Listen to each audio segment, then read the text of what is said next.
What's going on, fam? Welcome to a new episode of the Tariq Elite Radio Show, and I am your gracious host. I am Mr. Tariq Elite. Glad to have everybody tuning in. Last week we were on a brief hiatus. I was on vacation. I was out of the country last week. Didn't get a chance to do the show, but I am here. And we're going to chop up some good game on tonight's show. Today's show is brought to you by the movie 7ammovie.com. 7 a.m. The movie's coming out in a couple of weeks, January 17th. Go to 7ammovie.com for more information on that. 7ammovie.com, ladies and gentlemen. And we're going to take some calls on today's show. The phone number is 818-850-5404. That is the number. We're going to take a real quick commercial break, ladies and gentlemen, and we're going to get right into some game. So don't you go nowhere. We'll be right back right here on Tariq Elite Radio.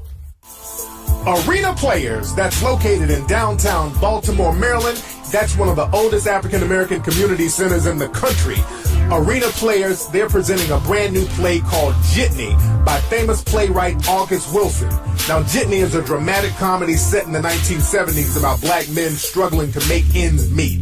The show runs from January 9th to January 25th, 2015. Tickets are $18, $12 for students and seniors. Tickets can be purchased at arenaplayersinc.com. That's arenaplayersinc.com. If you want to get some real fly art, and I mean real fly art, you need to check out artbyrico.com. Now, artbyrico.com, they offer a variety of original or printed jazz art for any budget and for any occasion, and they ship nationwide. I have some of the art myself in my home, and it's fly. I can vouch for that. Go to artbyrico.com. That's artbyrico.com to get up on this fly art. Fact, in 1986, a document titled Silent Weapons for Quiet Wars was discovered. In it, a plan to control humanity in the form of a third world war. Case Ultra presents a new monthly t-shirt and magazine series exploring a fictional yet possible reality of events based on that document. See tragedy and hope unfold in each issue and get a high-quality t-shirt, magazine, and free stickers every month. Sign up now at caseultra.com. Use the coupon code KFLEX and you get 50% off on everything on the site. That's caseultra.com. You are now tuning in to the King of Game, Tariq Elite on Tariq Elite Radio. What's up, family? We are back right here on the Tariq Elite Radio Show. Brand new year, new game, and that's what we're going to talk about on today's show. This is the new game for the New Year show. I got a new audio setup, so everything should sound a tad bit more crisp and bigger. I got a whole new audio setup, so if the show sounds a little different, we've upgraded. Better mics, better sound, so we're getting real fly for 2015, ladies and gentlemen. So let's see who we got on the phone. We got a lot of folks calling. Again, the phone number is 818-850-5404, ladies and gentlemen.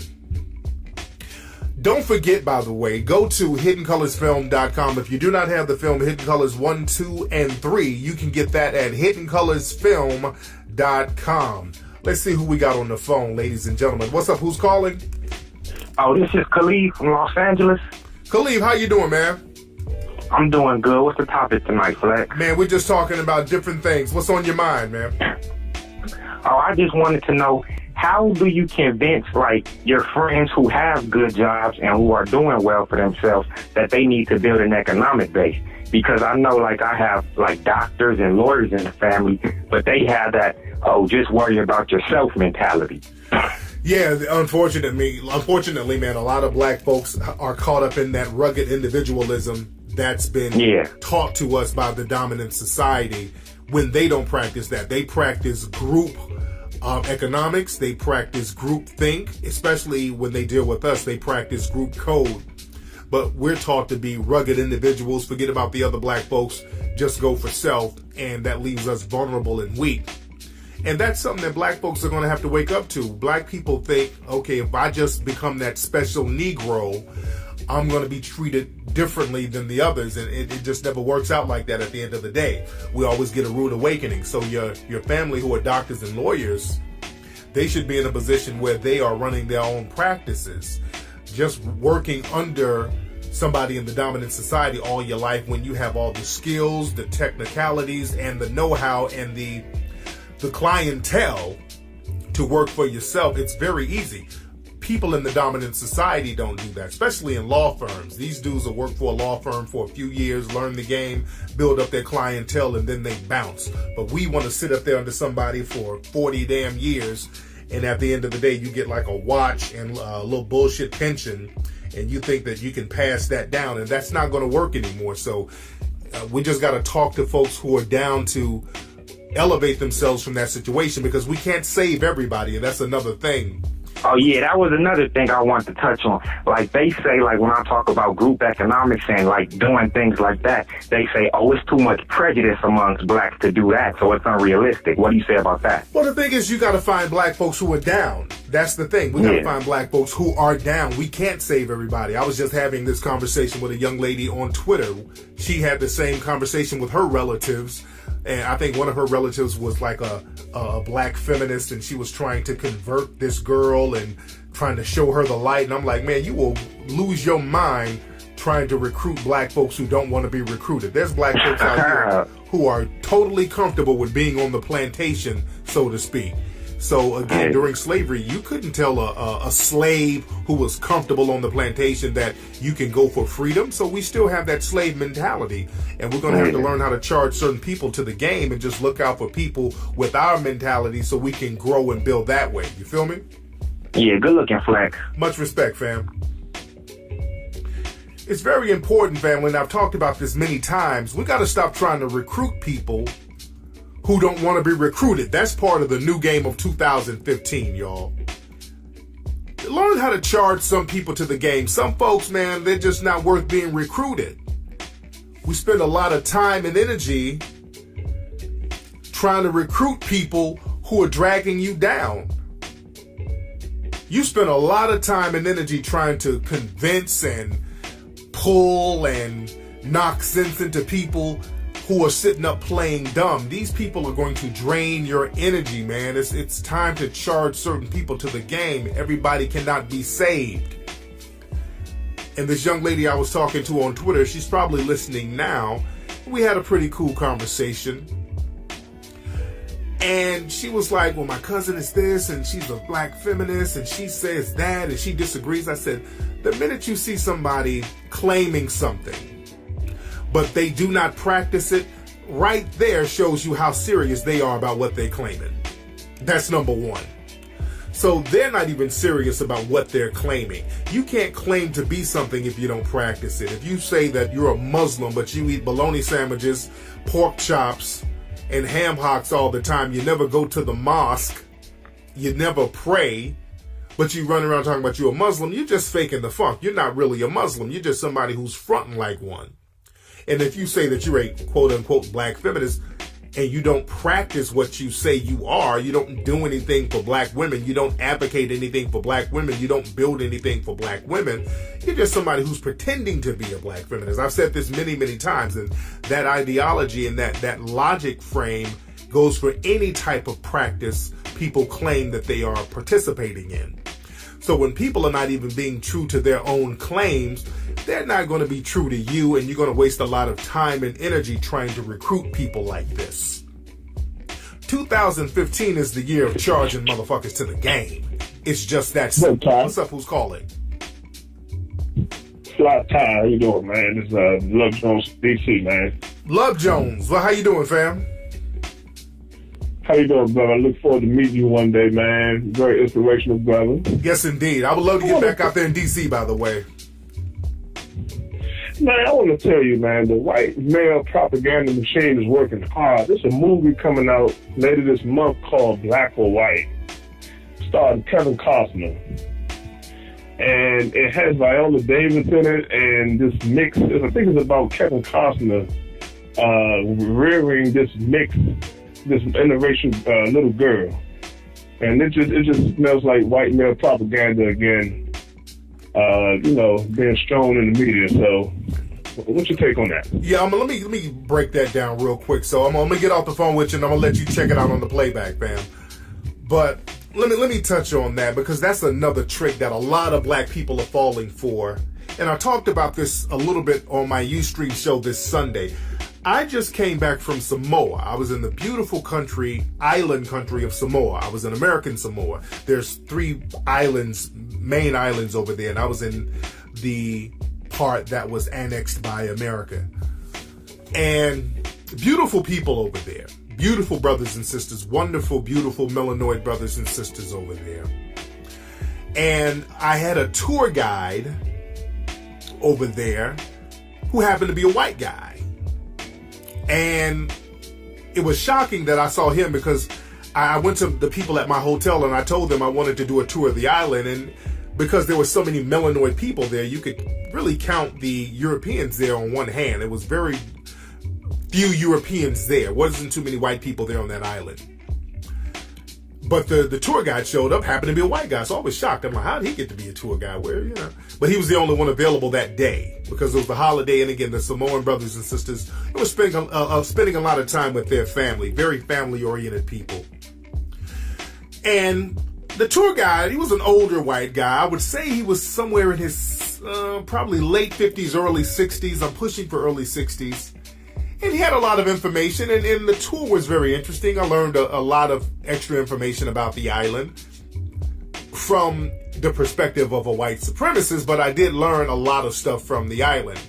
And I did get to talk later on when I was there to some other brothers and sisters there, some of the melanated brothers and sisters there, to get another side of the story. But I'm going on the tour with this guy, European guy. And he had a lot of white supremacist views, and he was very polite. And when I say white supremacist views, a lot of times people think a white supremacist is somebody who's just real mean-spirited and just very angry and aggressive. No. A white supremacist is anybody who feels like they should be, or it's justifiable to be in a superior position over people who are melanated.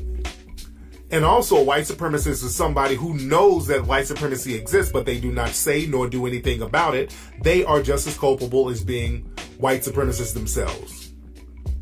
But this guy had a lot of low-key white supremacist views. He said a lot of low-key slick stuff. He was talking about a lot of the people there in somewhat of a derogatory manner. He was referring to a couple of people as savages over there.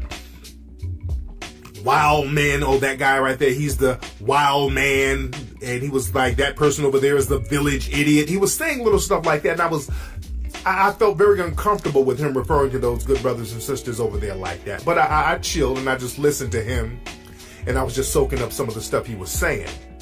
Because when a suspected white supremacist is talking, I like to sit back and listen. And come to find out that this guy has like a bunch of kids who are half Samoan. The guy went over there about 30 years ago and set up shop and basically laid up with a bunch of Samoan women. He had like 3 Samoan wives back to back, and the guy had like 12 children. And I'm not even exaggerating. The guy had 12 children. And this just goes to show, you got people out here who will have children with melanated people, and they'll still have the same white supremacist views as any other white supremacist. The way he was describing some of the people there, he sounded just like any other white supremacist you would meet over here. And that's the trick that a lot of black people fall for. You think that just because a person in the dominant society is having sex with you or any other person of color, that they're somehow not racist or they're somehow not a white supremacist. And that's one of the biggest mistakes you can make. And I talked about this deep on Ustream. I'm not going to get too deep into it here. But they keep putting out these movies and these shows showing that white people are having sex and having children and mixed children with black people, so everything is okay. And Elijah Muhammad said that's one of the greatest tricks. That's one of the last tricks that they're going to pull on us. And black people are falling for that. That's why I talk about the Negro bedwench mentality. That's something that the dominant society created. that narrative, the Negro bedwench, that's something that they talk about in private. Because a lot of people attribute the Negro bedwench terminology to me. I just popularized it. Yes, I did popularize that term, but it is a historical term. And this is what the white supremacists say about certain people in their community. When we're not around and you see black people out here cooning it up, black men and women cooning it up for the dominant society, they'll laugh and smile in your face. They'll even have sex with you, but behind closed doors, they call you Negro coons and Negro bedwenches. That's the reality. So they use these movies and these propaganda pieces to show that, okay, we're all having sex, so everything is okay now. No, it's not okay, because the sexual encounters are always in controlled settings. They don't let it go too wild. They'll show a Kim Kardashian here or there. They'll show a movie here or there with a white man having a Negro bedwench type of slumming relationship. But the stark reality is, we're still a segregated society. Black folks live on the designated side of town, and the dominant society live on their part of town. So the wealth disparity and the resources disparity, that's still a wide gap. So nothing is the same. Nothing has changed, rather. Everything is still the same as far as wealth and power. None of the wealth and power is shared. See, the thing is, the dominant society, they like to talk about everything except wealth and power. Where's the resources going? How come the resources are not being integrated? See, when I go on tour, I got a lot of lectures coming up, by the way, and I'm going to talk about that real deep, about the deprivation of resources. Because that's what it all boils down to. They'll give you everything. Hey, we'll march with you. We'll sing with you. We might even eat with you. We'll let you shop with us. We'll even have sex with you, but we're going to keep the resources over here. At the end of the day, the resources are stuck with the dominant society, so I keep my eyes on the resources. And like I said, I'm going to be doing some lectures. I got some coming up in March. I'm going to be in Chicago at the end of March, I think. I'm going to be in London, I think March 15th. I think that's going to be the date. I'm waiting on the promoters to send me the flyer and everything with the venue. And I'm going to post that up on my Facebook and Twitter. Follow me on Twitter at Tariq Nasheed if you're not following me. And other people, if you want me to do lectures, because a lot of people are asking me about lectures, email me so we can set it up. My email is kflex4life, KFLEX, the number 4, life, @yahoo.com. And email me when you're ready to do business. I've talked to people about that. Don't email me with your plans. I really, really, really don't want to hear people's plans on doing something. Black people have a very bad habit of doing that. I've talked about that a million times, especially black men. Brothers will sit up and go on and on and on and on about how they're trying to get something together. I don't want to hear that. I've said that a million times, and no disrespect, but I don't want to hear about you trying to get some paper together, I don't want to hear your plans. Because dudes get stuck on that. You think you trying to do something is actually doing something, and you want a pat on the back for doing or trying to do something. Dudes want to get props for trying to get something together. And that's a very bad habit brothers got to get out of. Start doing stuff, accomplishing stuff. Just like a lot of people got mad at Oprah. Oprah recently talked about all these protests going on around the country. And she was basically saying she wants to see some leaders come out of this. So she wants to see people coming out of this with some type of direction, some type of agenda, like steps of progress. What are the steps? What's going to be done step by step? What are the demands? What are the needs? What are the wants? What's going to be done? That's basically what she was saying. And a lot of the Negroes on Twitter got upset with her. Really, it was low-key hating on her because she's rich. And that's my thing. I've criticized Oprah for a few things, and I like Oprah. I like Oprah a lot. I got a lot of respect for Oprah. And, you know, I've given criticism where I think criticism is due. But a lot of black folks just be hating just because somebody is rich. So I think a lot of it had to do with that, because what she said was not wrong. Now, my thing is, I'm not big on any leaders, but the thing is, you got a lot of people out here with these protests trying to march around like they're the leaders, but they have no agenda. My thing is, I don't give a damn what you call yourself or why you're protesting, but let me know what the agenda is. What are we going to do after the protest? See, and nobody's talking about that.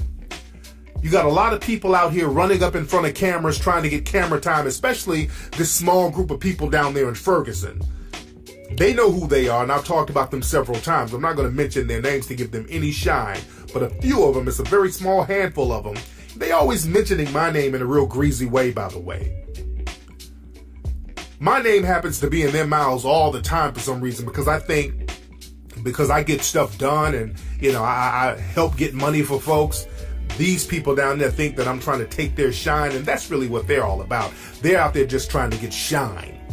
Jumping up on stage and taking mics from people and talking about the camera should be on them. That's nigga shit. That's why I say Oprah was absolutely correct. These people don't have no agenda. At this point, a lot of them are just ambulance chasing. They're just following the death so they can hop up in the camera and get some shine. And that's just a bunch of bullshit at this point. Cats need to start talking about what we're going to do. I went down there to Ferguson and St. Louis, and I said specifically the steps need to be taken. We went down there and registered people to vote. Let's start recalling some of these people. Let's get some economic empowerment going on. We need some money circulated so we can start taking people in and out of office so we can create an economic base. There's a whole bunch of stuff that we can do. And we don't need nobody out there saying, well, I'm the leader to do so. We just need to get a code of conduct and abide by that. So a lot of these people got kind of bent out of shape over Oprah. And we have to start asking questions. What are we going to do after all these protests? The protests, that's supposed to be one stage of the game. That's not the whole game. That's just one stage. You protest, you get a lot of the media attention by protesting. That's one stage. And then one group should be working with legislators.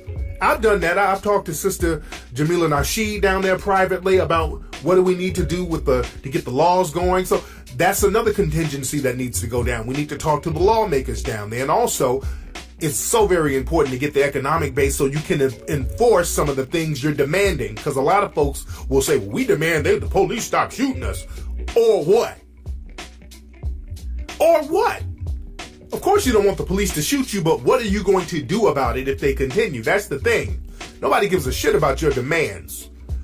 What are you going to do if they do not meet your demands? So you have to have your economic game together. You got to be either about that life or your economic game has to be popping.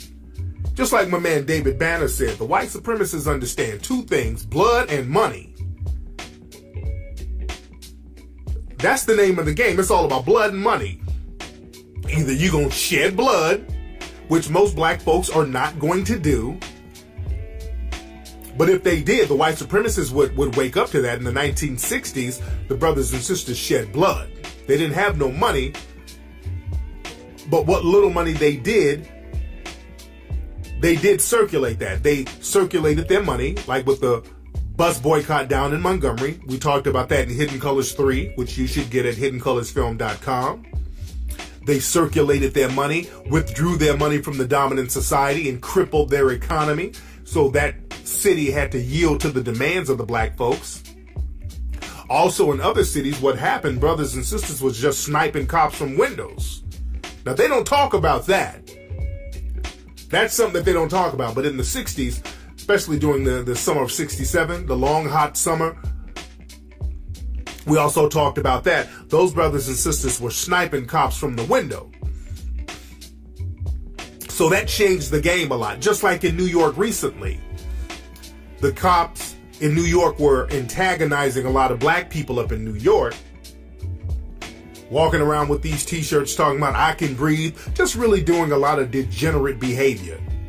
That dude came up from Baltimore, shot those two cops, and immediately those cops stopped arresting people randomly. They stopped petty arrest and random stops. They cut that out overnight. Now, I'm not saying go that route, but that just goes to show there has to be reciprocal action. sitting up just begging people to stop. You've been doing that for the last 400 years. And most black people are afraid to go out there and put in work, so use your economy. That's what I'm saying. I suggest you use your economy because that's just as effective. Get your economic game together, but I digress. Let me see who else is on the phone, because I do want to get into some good game on today's show. What's up? Who's calling? Hey, Tariq. This is Rudy out of Chicago, man. How you doing this evening? I'm good, Rudy. What's going on with you, player? What's good, family? Hey, I just had a statement to run by you. I had an opportunity to see the Selma film yesterday at the Icons playing downtown Chicago. Oh, cool. And one thing that I observed was the fact that we're in the 50th anniversary of the Voting Rights Act, and that's what pretty much they were celebrating. But yet I noticed that they stripped the key elements of that act 2 years ago, back in the summer of 2013, I believe. Yeah. And so I found it interesting that they would make a film that will be celebrating something that the U.S. government itself stripped. And I just wondered what you thought about that going forward. Yeah, man, the thing is, man, with the dominant society, they will always promote what they want us to celebrate. And they want us to celebrate submissiveness. They want us to celebrate nonviolence. They want us to celebrate passivity. And these are the key elements they like to emphasize by Dr. King. Now, I haven't seen this movie, and I do want to see it. My man Omar, he's in the movie, and I do want to see the movie. The acting looked like it's good, so I do want to see the movie. But one thing that these movies never emphasize about Dr. King, they never emphasize that he wanted reparations. Yes, sir. They never talk about that. They never emphasize his radical side. And I always talk to white supremacists when they tell me, well, Tariq, come on, man. All that black empowerment stuff, come on. Dr. King said that all of us should just be together as brother and sister and blah, blah, blah. I said, well, Dr. King also said we needed reparations. Do you agree with that? Then they'll change the subject.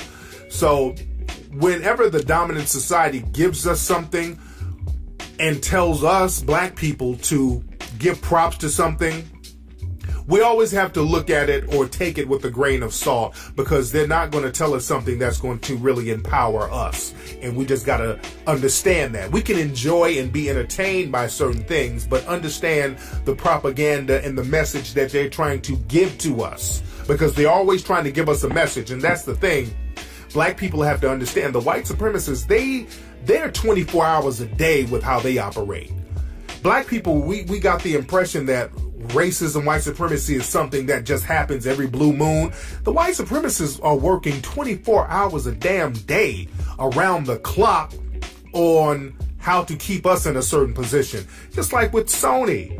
You saw all these executives trading emails with each other, just talking shit about black folks all day.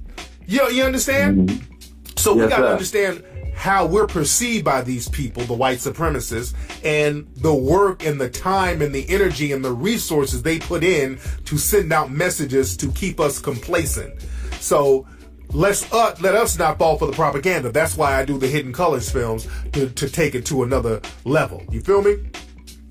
Yes, sir, and I appreciate your analysis, brother, and I really look forward to when you come back to Chicago and seeing you once again. I know you said later this year around about March, and thank you so much for everything you do, man. I got all the books, the DVDs, everything like that. I look forward to seeing you again, my brother, in peace. Much respect, family. Peace.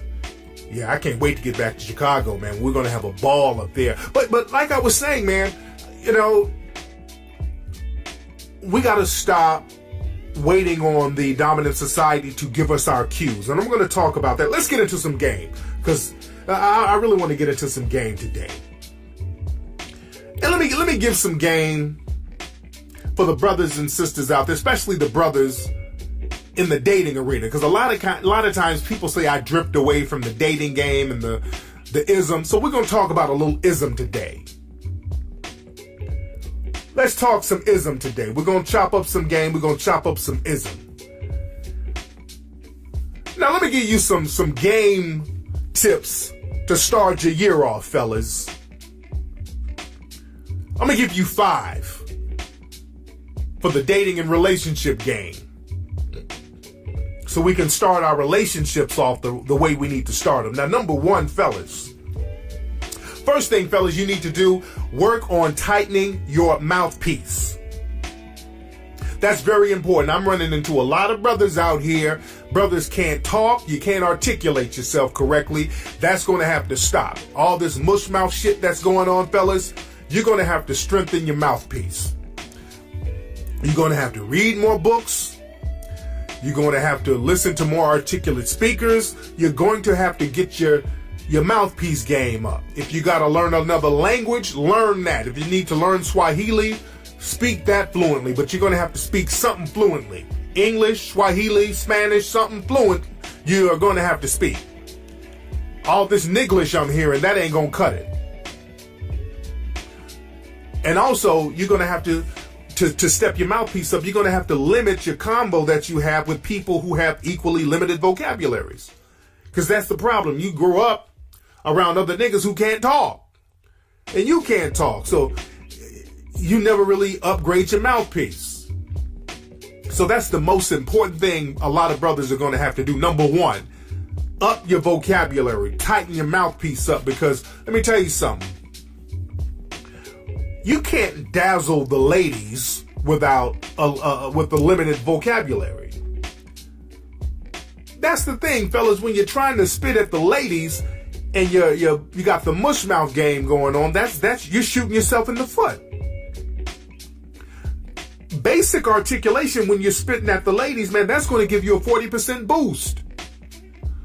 I've been places, man, when I was single and ready to mingle, and I just started chopping up game with females, and the fact that I wasn't a mush mouth nigga, they were cool with that. I wasn't even saying anything incredibly fly at the moment, but just the fact that I wasn't with the mush mouth mumbling shit, they could respect that.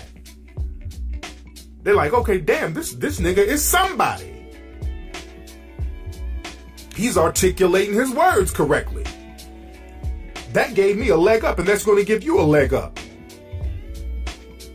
And the thing is, now, on the flip side, now there are some hood rats out there who like these old jumbled mumble mouth dudes. There are women who like that Niglish. But these are hood rats. And the thing is, you can go out there and get you a couple of hood rats, but also remember, there's a lot of dudes standing in line trying to get these hood rats, and they are mush mouth niggas too. So you got to stand in line with all the other thousands of mush mouth dudes to campaign for that small group of hood rats. And you're still going to be in danger, because if somebody has a crisp mouthpiece and steps to that hood rat and upgrade her, now she's not going to want to be with mush mouth niggas no more, because now that hood rat is going to be upgraded by somebody. So now you got to start back over. You got to troll the bottom of the barrel, and you don't want to do that. So always keep your vocabulary hot. Keep your vocabulary tight. Keep your mouthpiece crisp, and not just for talking to ladies, just for doing general business. Just doing general business. When you do general business, people want to be able to trust you, because that's the number one thing in the game. Doing business is all about trust. Business is damn near 99% trust. People can trust brands. That's why people build brands. You trust brands. When a brand puts out something new, you trust that the brand has put out hot material before, then you rock with them. That's why people rock with me. Not to pat myself on the back, but they know that I'm going to bring something hot. They know that it's going to be thorough. They can trust that I'm going to bring that heat. So when you have a crisp mouthpiece, people can trust you. If you're walking around and you got the raggedy mush mouth and you can't articulate your words, people cannot trust you. They simply can't trust you. It's something about a mush mouth motherfucker, people just can't trust that. Because it looks low class. It gives a low class, low level feel. And that's just the long and short of it. That's not to shit on anybody. I'm not doing it in a Bill Cosby way. You know how Bill Cosby was like, you black people don't know how to talk. No. I'm saying step your mouthpiece up. It's going to help you in the long run. That's going to help you do better business. You got to step your mouthpiece up with whatever you do, even on the street level. Even on the street level, you out there trying to move weight. You out there got half a chicken, you trying to flip.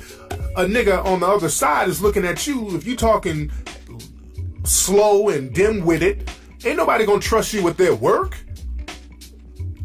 Niggas are looking at you like, okay, this nigga's gonna take this brick and run off with it, talking like he talking. So even on the street level, dudes ain't gonna really trust you if you got the mush mouth. That's why a lot of the street hustlers, the real thorough ones, they were articulate dudes. So any way you go in the game, your mouthpiece has to be crisp. Now, the second tip for stepping your game up for the new year, fellas, learn how to talk to and not talk at females. A lot of dudes do that, man. Instead of talking to females, you talk at them. You damn near verbally assault them. You're throwing words at them without engaging with the women. You got to engage with the women, fellas. You got to engage with them. Just running up. What's your name? You got a man? What's your name? You got a man? That shit is played out. That's some old 1998 shit. That's played. You got to learn how to engage. Talk, listen. Talk, listen. Talk, listen. Engage with the females. That way you can build and make progress. But just talking at females, that's scaring them, and you're limiting your game. Now, number 3, the third thing you need to do, fellas, to step your game up, you need to learn how to tell the difference between soft choosing and hard choosing. You need to know when a female is soft choosing you and when a female is hard choosing you. And I've made references to this before on the show, but about soft choosing and hard choosing. See, soft choosing is basically you out and about and a woman gives you a real fly glance. She looks at you 2-3 seconds too long. See, that's soft choosing. And you got to know how to pick up on that. I've talked about that many times on the show. You got to know how to pick up on soft choosing. Or the female might walk by you a couple of times. That's a way of soft choosing. And you got to know how to pick up on that. Now, hard choosing is when the female actually strikes up a conversation. The female's a little more direct with her game. She's more direct with her interest. And the thing is this, hard choosing, when a female is hard choosing a dude, a lot of times that throws him off his game because a lot of guys want to be the pursuer. They want to be the hunter. They want to be the conqueror, so to speak. And they think by chasing the woman and getting her to submit, that's the main accomplishment. They kind of get off on that. So when a woman steps to them with a hard choose, it throws their game in cahoots. And they don't know how to deal with that. But the thorough players know that just stepping out in the arena, when you are fly, when you have it together, when you are crisp, when your mouth is crisp and your clothes are crisp and your demeanor is crisp and your confidence is crisp, when you step out, you know they're supposed to do a hard choose. You expect a hard choose when you become thorough in the game. So that doesn't throw you off. That's the level of the game you want to beat at. That's the level of the game you want to get to. When you expect them to choose. You expect them to give you a hard choose. You can deal with a soft choose too, but you expect a hard choose when you get to a certain level of the game. Like, hey, I'm not out here trying to run around. That's why boss player type dudes will get like a little table, a VIP table, and just post up instead of circle the venue scouting for women. You just kind of post up. You fly, you got your crew with you doing your thing, and then the females just kind of come over to you. And that's an extreme, but even if you're dressed right and you're carrying yourself a certain way, you'll get that hard choose. And like I said, a lot of guys don't know how to deal with a hard choose. Again, I didn't know how to deal with hard choosing females when I first encountered them as a very young guy. I remember going to the clubs out here in LA when I was very young. I would get in the clubs when I was like 19 and 20. I don't know why they would let me in, by the way. Certain clubs would let me in and I wasn't even supposed to be in there, but I would be able to get in certain clubs. And I remember the first time I got a real hard choose from a female, and I didn't really know how to handle it. The shit kind of scared me to a certain degree. I was at a club at the Beverly Center. There was a club at the bottom of the Beverly Center. I cannot think of the name of the club. but it was at the Beverly Center. And I was posted up, chilling, and I was talking to a girl, and we had a real cool little conversation. Then she bust out, so you want to get out of here and go to my place? She said that to me. And I wasn't used to that. I was used to, macking and spitting and, convincing the girls to roll out. And this chick just boldly said, do you want to go to my spot with me? And at that time, I wasn't used to that. I declined. And this was a fly chick, but it scared me. I'm like, shit, she might be trying to rob me. So I didn't know what to think. I was gone. I didn't know how to handle that.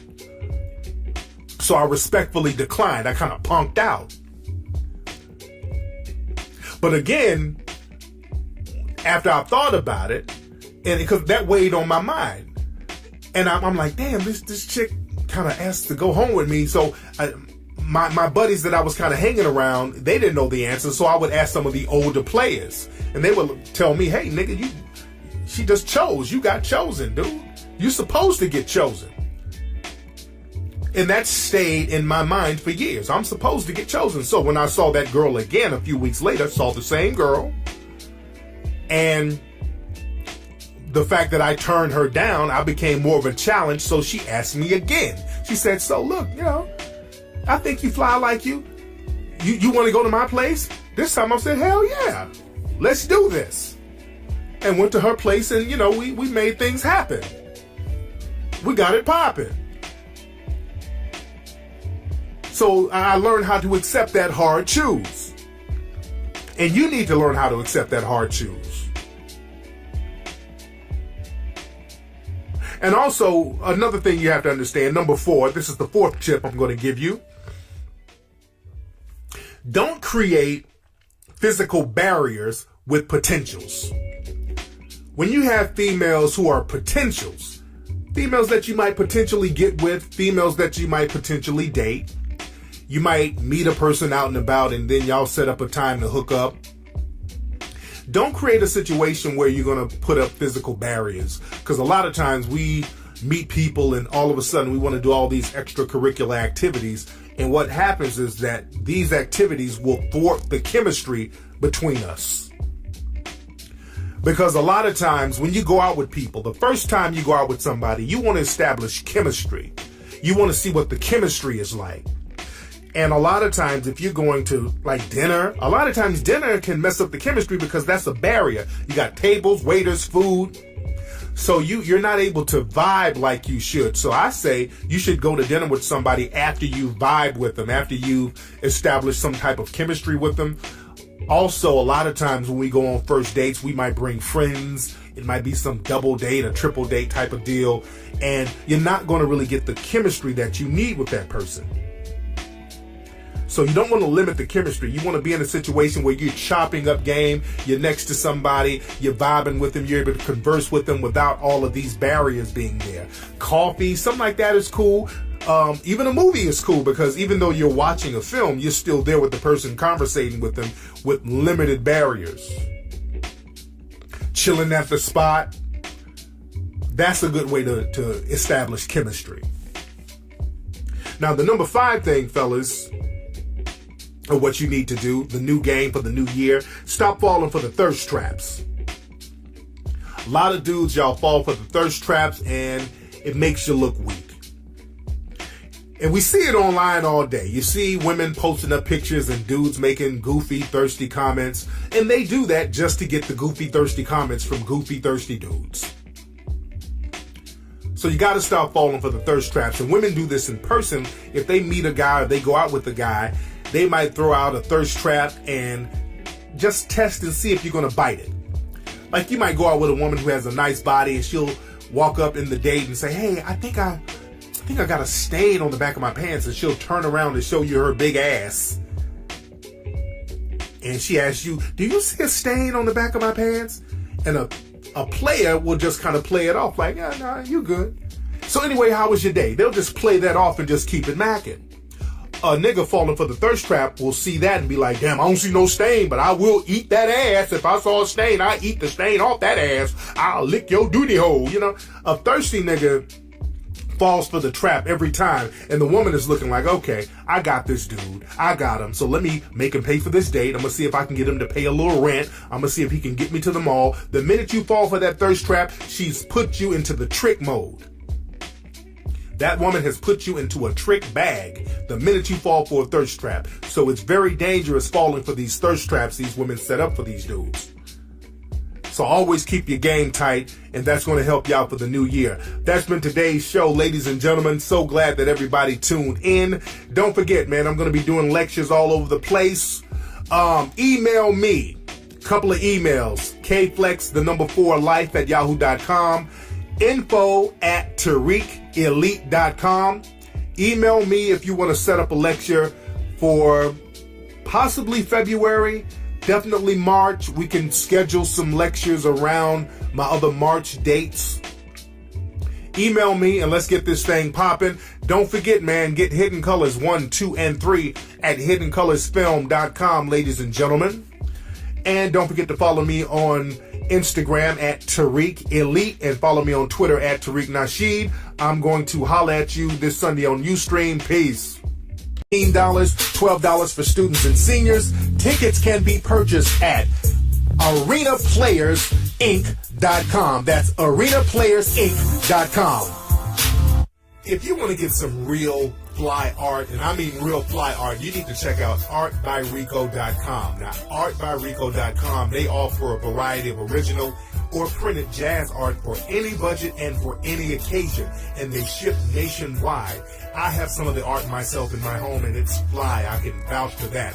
Go to artbyrico.com. That's artbyrico.com to get up on this fly art. Fact. In 1986, a document titled Silent Weapons for Quiet Wars was discovered. In it, a plan to control humanity in the form of a third world war. Case Ultra presents a new monthly t-shirt and magazine series exploring a fictional yet possible reality of events based on that document. See tragedy and hope unfold in each issue and get a high-quality t-shirt, magazine, and free stickers every month. Sign up now at caseultra.com. Use the coupon code KFLEX and you get 50% off on everything on the site. That's caseultra.com. You are now tuning in to the King of Game, Tariq Elite on Tariq Elite Radio. What's up? The thing I want to touch on, like they say, like when I talk about group economics and like doing things like that, they say, oh, it's too much prejudice amongst blacks to do that, so it's unrealistic. What do you say about that? Well, the thing is, you got to find black folks who are down. That's the thing. We got to find black folks who are down. We can't save everybody. I was just having this conversation with a young lady on Twitter. She had the same conversation with her relatives. And I think one of her relatives was like a black feminist, and she was trying to convert this girl and trying to show her the light. And I'm like, man, you will lose your mind trying to recruit black folks who don't want to be recruited. There's black folks out here who are totally comfortable with being on the plantation, so to speak.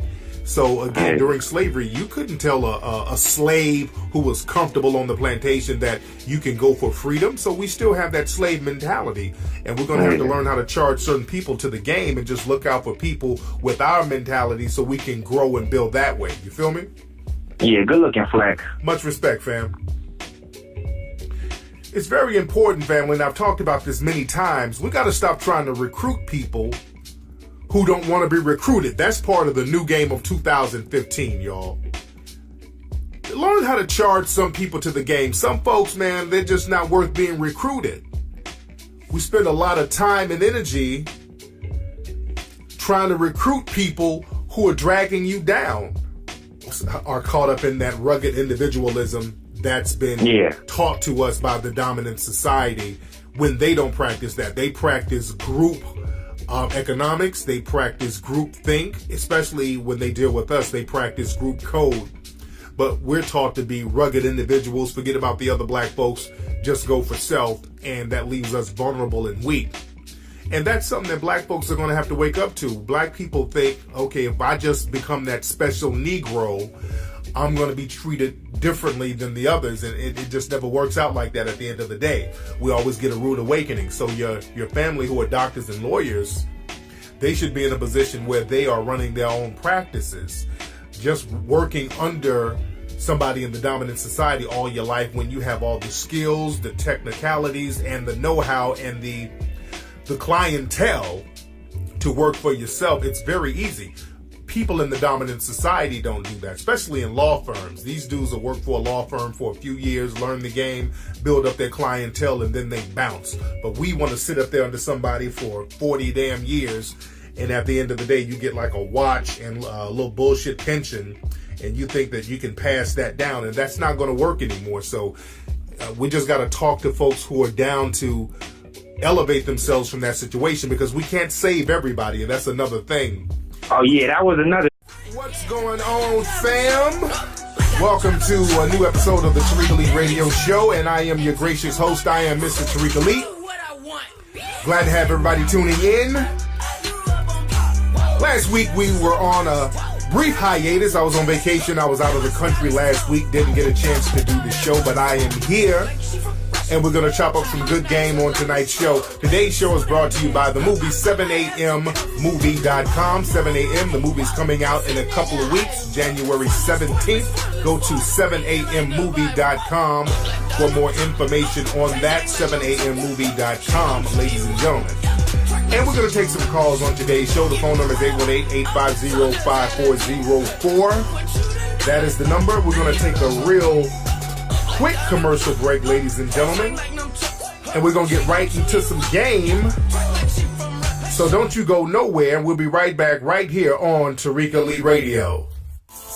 Arena Players, that's located in downtown Baltimore, Maryland. That's one of the oldest African American community centers in the country. Arena Players, they're presenting a brand new play called Jitney by famous playwright August Wilson. Now, Jitney is a dramatic comedy set in the 1970s about black men struggling to make ends meet. The show runs from January 9th to January 25th, 2015. Tickets are $18. Family, we are back right here on the Tariq Elite Radio Show. Brand new year, new game, and that's what we're going to talk about on today's show. This is the new game for the New Year show. I got a new audio setup, so everything should sound a tad bit more crisp and bigger. I got a whole new audio setup, so if the show sounds a little different, we've upgraded. Better mics, better sound, so we're getting it real fly for 2015, ladies and gentlemen. So let's see who we got on the phone. We got a lot of folks calling. Again, the phone number is 818-850-5404, ladies and gentlemen. Don't forget, by the way, go to HiddenColorsFilm.com. If you do not have the film Hidden Colors 1, 2, and 3, you can get that at HiddenColorsFilm.com. Let's see who we got on the phone, ladies and gentlemen. What's up? Who's calling? Oh, this is Khalif from Los Angeles. Khalif, how you doing, man? I'm doing good. What's the topic tonight, Flex? Man, we're just talking about different things. What's on your mind, man? Oh, I just wanted to know, how do you convince, like, your friends who have good jobs and who are doing well for themselves that they need to build an economic base? Because I know, like, I have, like, doctors and lawyers in the family, but they have that, oh, just worry about yourself mentality. Yeah, unfortunately, man, a lot of black folks